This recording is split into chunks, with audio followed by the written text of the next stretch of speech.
बिस्मिल्लाहिर्रहमानिर्रहीम। तो दोस्तों आज हम बात करेंगे एक्सेल के अंदर बिल एंट्री किस तरीके से प्रॉपर की जाती है। तो आज हम इसी के ऊपर डिस्कस करने वाले हैं। तो सबसे पहले आपको यहाँ पर जो है वो एक डाटा नजर आ रहा है, जिस डाटा के अंदर हमारे पास कुछ आइटम्स हैं और उनके आगे हम यहाँ पर उनकी क्वांटिटी, रेट, अमाउंट और यहाँ पर जीएसटी वगैरह हम यहाँ पर कैलकुलेट करेंगे। सबसे पहले यहाँ पर आपको जो है वो डेट यहाँ पर ऐड करनी है। मैंने पहले से ही यहाँ पर जो है वो अपने आइटम नेम्स को जो है पहले से राइट डाउन करके रखा हुआ है। तो आप यहां पर आपके जो भी आइटम्स होंगे तो आप उन्हीं आइटम्स को यहां पर आपको राइट डाउन करना है। अब डेट वाइज आपको यहां पर कैसे लेकर आनी है, इसके लिए आपको कंडीशन फॉर्मूला अप्लाई कर देना है। तो मैं यहां पर अप्लाई करूंगा इक्वल इफ, यहां पर ब्रैकेट ओपन करूंगा। लॉजिकल टेस्ट के अंदर जो है मैं यहां पर इस ब्लैंक का जो फॉर्मूला है वो राइट डाउन करूंगा और वैल्यू के अंदर आइटम वाला जो सेल होगा जहां पर हम अपने आइटम नेम लिखेंगे उस वाले सेल को मैं सेलेक्ट करूंगा और ब्रैकेट क्लोज कर दूंगा। अब कंडीशन कुछ इस तरीके से हो जाएगी कि अगर आपके पास ये वाला सेल ब्लैंक होता है तो आपके पास क्या आ जाए, तो कॉमा लगाकर आपके पास ब्लैंक ही आए तो आप डबल कोटेशन ओपन और डबल कोटेशन क्लोज कर दीजिए, कॉमा लगाएं। अब फॉल्स वैल्यू पूछ रहा है, अगर ये सेल ब्लैंक नहीं होता तो आपके पास क्या है, तो आपके पास डेट आए। तो डेट के लिए आपको जो है यहाँ पर डेट का फॉर्मूला अप्लाई करना है। उसके बाद आपको यहाँ पर ईयर, मंथ और डे आपको ऐड करना है। अब जैसे मैं यहाँ पर कोई भी ईयर की बात कर रहा हूँ, जैसे 2024 की बात कर रहा हूँ।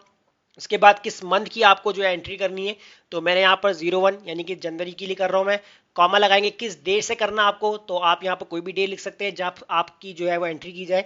तो डे भी हम यहाँ पर 1 डाल देते हैं और ब्रैकेट क्लोज करेंगे और इसके बाद जो हम एक और ब्रैकेट को क्लोज कर देंगे और अब यहाँ पर कर देंगे एंटर। जैसे एंटर करेंगे तो देखिए मेरे पास जो है वो डेट आ चुकी है।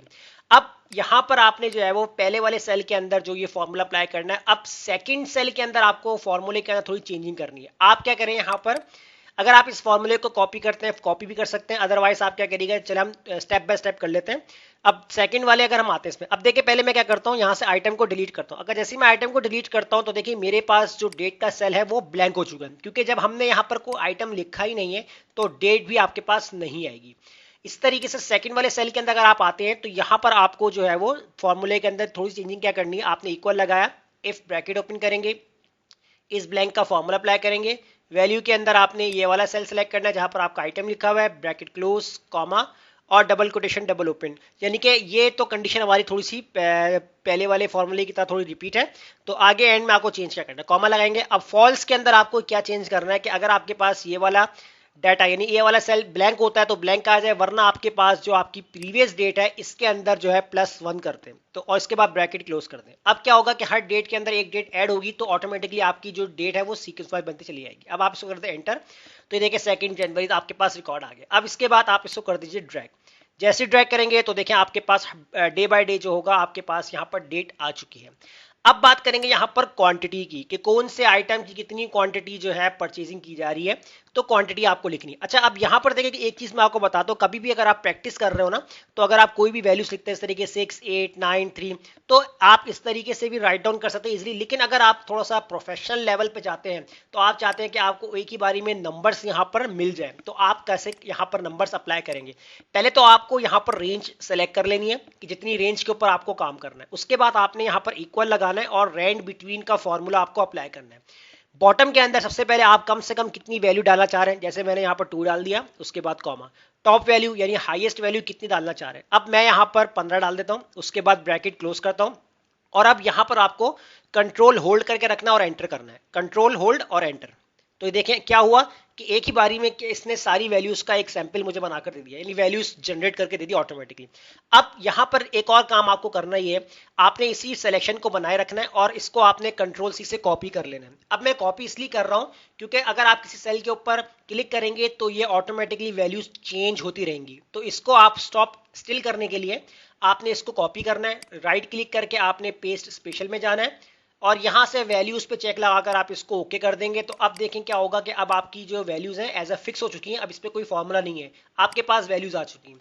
अब रेट की बात करते हैं कि कौन सी जो प्राइस है आइटम है, तो प्राइस भी आपके पास एक्चुअल होने चाहिए। अगर आपके पास प्राइस एक्चुअल नहीं है तो आप यहाँ पर अगर आपको वही सैंपल के तौर पे काम करना है तो आप वही वाला फॉर्मूला यूज कर लीजिए जैसे मैंने अभी आपको प्रीवियस बताया था। तो इक्वल और रेंज बिटवीन का फॉर्मूला लगा लेते हैं। बॉटम वैल्यू कम से कम मैं यहाँ पर 100 डाल देता हूँ और टॉप यानी हाईएस्ट जो होगी 500 डालता हूँ। उसके बाद ब्रैकेट क्लोज करके कंट्रोल के साथ एंटर करता हूँ। तो ये देखिए मेरे पास वैल्यूज जनरेट हो गई हैं। कंट्रोल सी के साथ कॉपी करेंगे, राइट क्लिक करके पेस्ट स्पेशल में जाएंगे, वैल्यूज पे चेक लगाकर ओके कर देंगे। तो ये देखिए मेरे पास रेट भी आ गया। अब यहाँ पर हमें निकालना है अमाउंट। अब अमाउंट कैसे निकालेंगे? अब हम देखते हैं कि अगर एक जूस की जो प्राइस है 236 है, तो 13 क्वांटिटी के हिसाब से कितनी आती है यहाँ पर अमाउंट। तो आपने इक्वल लगाना है। इक्वल लगाने के बाद क्वांटिटी मल्टीप्लाई बाय रेट, इसके बाद आप कर देंगे इंटर। तो ये देखिए ये आपके पास फाइनल अमाउंट आ गई है। इसको आपने करना है ड्रैग, तो ये सबके ऊपर अप्लाई हो जाएगा। अब बात करते हैं यहाँ पर जीएसटी। अब देखिए जीएसटी मैंने यहाँ पर पहले से ऊपर लिख के रखा हुआ है कि जीएसटी आपका 5.5% है।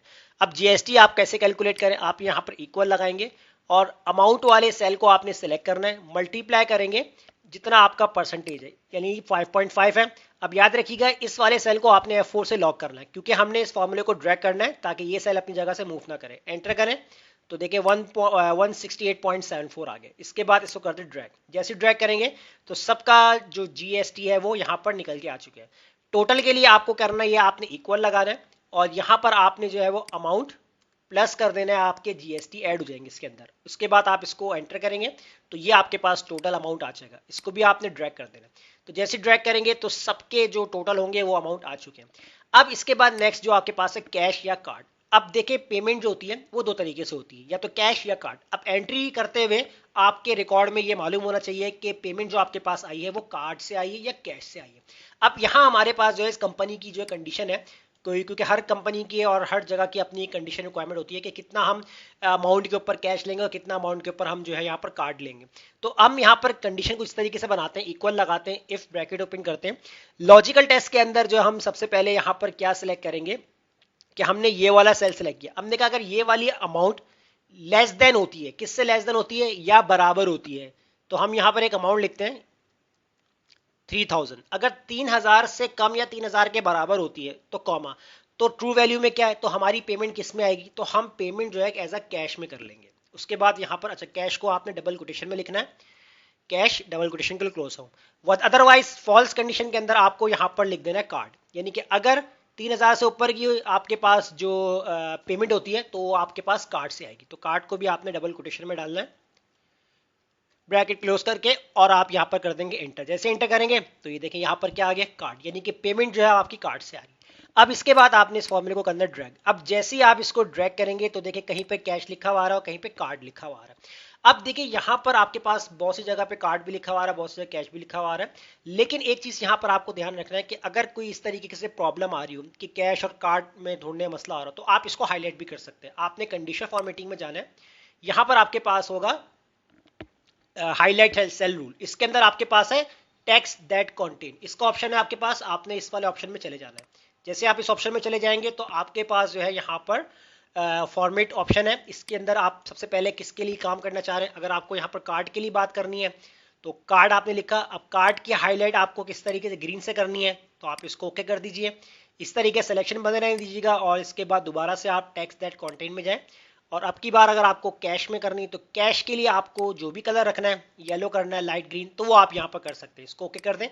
अब इससे क्या होगा कि विजिबिलिटी आपको प्रॉपर यहाँ पर नजर आएगी कि कार्ड वाली पेमेंट कितनी है और कैश वाली पेमेंट यहाँ पर कितनी आ रही है। तो आपको बहुत आसानी से यहाँ पर ढूंढने के लिए मुश्किल नहीं होगी, बहुत आसानी से आपको मिल जाएगी। तो ऐसे हम जो अपनी जो है बिल एंट्री का पूरा एक टेम्पलेट जो है रेडी कर सकते हैं, जैसे मैंने आपको आज की क्लास में बताया। तो उम्मीद करता हूँ आज का टॉपिक समझ में आ गया होगा। मिलते हैं हम अगली वीडियो में। अपना ख्याल रखिएगा। अल्लाह हाफिज।